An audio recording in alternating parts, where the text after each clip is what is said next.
High, রান্না করতে গিয়ে হঠাৎ মনে পড়ল মেথি আছে আর মেথিটাকে কাজে লাগাবো। সামান্য একটু জল নিয়ে মেথিটাকে ভিজিয়ে রেখেছি। শীতে এত চুল পড়ছে, যতবার মাথা আঁচড়াচ্ছি ততবার মনে হচ্ছে আর মনে হয় চুল এত পরিমাণ উঠছে, মাথায় মনে হয় আর চুল থাকবেই না। সেই জন্য ঠাকুরঘর থেকে নিয়ে নিয়েছি জবা ফুল। জন্য একটু শুকিয়ে গিয়েছে, এখন গাছে না জবা ফুল অতটাও ফুটছে না। মার্কেট থেকে ফুল এনেছিলাম, সেই ফুল পুজো দেওয়ার পর আর ফেললাম না, সেটাই কাজে লাগিয়ে দিলাম। সবে মাত্র এই কারি পাতা গাছটা বসিয়েছি, সেই জন্য কারি পাতা বেশি তুলতে পারলাম না, আর মার্কেট থেকে কেনাও সম্ভব হয়নি, তাই অল্প করে কারি পাতা দিয়ে দিলাম। কারণ আমি এটা অল্প করেই বানাচ্ছি, খুব বেশি প্রয়োজন নেই। তবে যেটুকু দিয়েছি আর একটু দিলে হয়তো ভালো হতো।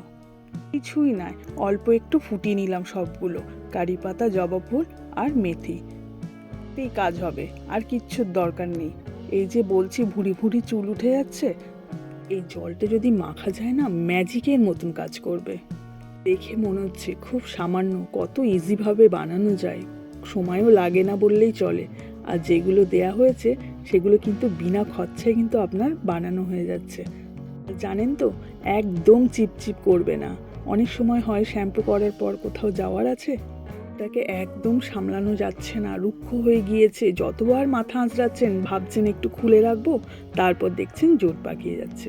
এটা মাখুন, দেখবেন একদম জোট তো পাকাবেই না, খুব সিল্কি একটা চুল পাবেন। আর এই দেখুন, একটু অ্যালোভেরা জেল নিয়ে নিয়েছি, এইটুকুই লাগবে, দেখবেন আপনার চুল কত ভালো হবে, চুল ওঠা বন্ধ হয়ে যাবে, নতুন চুল গজাবে, অথচ চুল কিন্তু খুব সুন্দর হবে। যাদের খুশকির সমস্যা আছে, মাথা ভর্তি খুশকি হয়ে থাকে এই শীতকালে, যত বেশি ড্রাই হয়ে যায় তত বেশি কিন্তু খুশকি হয়, বোঝা যায় না গরমকালে, শীত পড়লেই বোঝা যায়। জানেন তো, মাথায় যদি খুশকি থাকে, আপনি মাথা চুলকাচ্ছেন, সেই ড্যান্ড্রফ যদি নিচে পড়ে, আপনার স্কিনের প্রবলেমও হয়, অনেক সময় ব্রণও হয়। আপনারা ভাববেন যে এত ভালো ভালো ক্রিম মাখছি কিন্তু কিছুতেই তো কিছু হচ্ছে না, এত ব্রণ হচ্ছে কোথা থেকে? অনেক সময় ড্যান্ড্রফ থেকেও হয়। এই দেখুন, ছেঁকে নিচ্ছি, দেখেছেন জলটা কতটা কালার চেঞ্জ হয়ে গিয়েছে। অ্যালোভেরা জেলটার ওপরে বাটির মধ্যে ছেঁকে নিচ্ছি। এটা যা কাজ করবে না আপনার চুলে, আপনি নিজেই বুঝতে পারবেন, কদিনের মধ্যেই চুল সিল্ক হয়ে যাবে, চুল ওটাও বন্ধ হয়ে যাবে। দেখে মনে হচ্ছে খুব সামান্য জল, কিন্তু না বন্ধুরা, এটা কিন্তু খুব অসাধারণ কাজ করে। সামান্য জিনিস আমাদের রান্নাঘরে থাকে, বিনা খরচায় কিন্তু আমরা বানিয়ে নিতে পারি। ভুঁড়ি ভুঁড়ি টাকা অন্য প্রোডাক্টসে কেনই বা খরচা করব? আমাদের হাতের কাছে তো অনেক জিনিস আছে। আমরা সারাদিন সংসারের কাজ করি, আর বেশিরভাগ সংসারের কাজটাই রান্নাঘরে। রান্নাঘরে এটা ওটা করতেই আমাদের সময় চলে যায়, তাই সেখান থেকে মশলাদানি থেকে এই মেথি দানা নিয়ে নিন, একটু এদিক ওদিক থেকে ম্যানেজ করে নিন।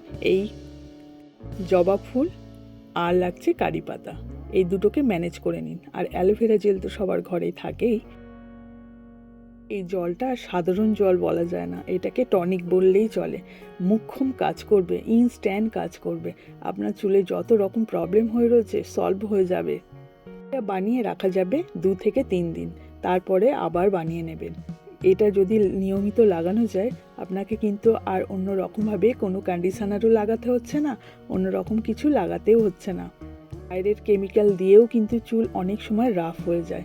সেই রাফ চুলকে যদি ঠিক করতে চান, বাড়িতে বসে এই ছোট ছোট জিনিসগুলো বানিয়ে নিন। কত কম খরচার মধ্যে আপনার হাতের কাছে এত জিনিস আছে, সেগুলো দিয়ে কিন্তু আপনার চুলটা ভালো থাকবে। দেখুন, বাড়িতে একটা স্প্রে বোতল ছিল, সেটাতে আমি এটা ঢেলে নিলাম, দিয়ে এবার ভালো করে শ্যাম্পু করে নিতে হবে, সেই চুলে লাগাতে হবে। কারণ চুল যদি পরিষ্কার না থাকে, সেই চুলে কিন্তু কোনো কিছু দাও কাজ হবে না, তাই পরিষ্কার চুলে এইগুলো দিতে হয়। স্ক্যাল্পটা যদি পরিষ্কার থাকে, তাহলে কিন্তু সব কিছু ইনস্ট্যান্ট কাজ করে। যখন আমাদের বয়স বাড়ে বা ওয়েদার চেঞ্জ হয়, তখন কিন্তু নিয়মের সঙ্গে একটু চুল উঠবেই, সেটা নিয়ে একদম চিন্তা করবেন না। কিন্তু তার থেকে বেশি চুল পড়ে যাচ্ছে, আপনার ভয় লাগছে না এবারে চুল সত্যিই বেশি বেশি পড়ছে, তখন একটু ভয় পাবেন। আর নিয়মিত যে স্বাভাবিক চুল যে ওঠে, সেটা নিয়ে কোনো টেনশন নেই, সেটা উঠবেই, সেটা নিয়ে টেনশন করার কোনো দরকার নেই। তবে এটা যদি বাড়িতে নিয়মিত মাখা যায়, তাহলে কিন্তু চুল পড়া বন্ধ হবে। তাই নিজের হাতে এই মোক্ষম ওষুধটা বাড়িতেই বানিয়ে ফেলুন, দেখবেন আপনার প্রবলেম সলভ হয়ে যাচ্ছে।